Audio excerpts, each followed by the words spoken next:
My mom was diagnosed with non-alcoholic steatohepatitis, otherwise known as NASH, in September of 2014.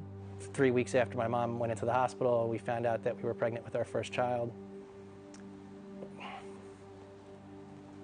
So I talk about that a lot and the emotions behind it and the learning experiences of coping with that kind of loss. My mother was diagnosed only 6 weeks before she passed away from the disease.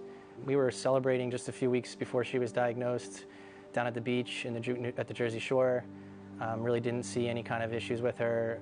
Didn't really have any inkling that anything was dramatically wrong until we finally noticed that there was a little bit of yellowing of her eyes, and it was a symptom of jaundice.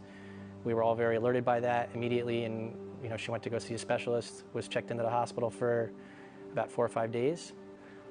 A few days after she was released from the hospital, she actually had an episode of hepatic encephalopathy, which is commonly known as HE. It's a situation of kind of being like dazed and confused. My dad woke up very early in the morning to find my mom just kind of wandering around the first floor of our house, not knowing where she was or who she was or what she was doing. And he called me up in a panic. I was only a couple blocks away. So we raced over there and called 911 and had to rush to the hospital.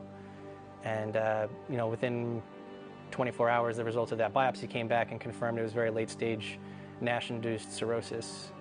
So it's basically in late-stage liver failure, and we need a transplant to live.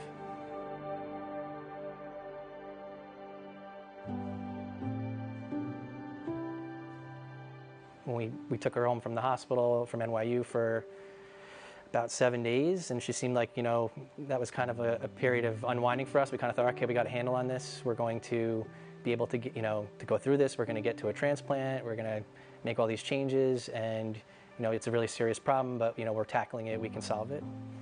And unfortunately, she took a downturn about a week later, and went back into the hospital, and they had to put her in a medical coma to kind of contain the situation, and she never woke up from that medical coma and passed away only a few days later.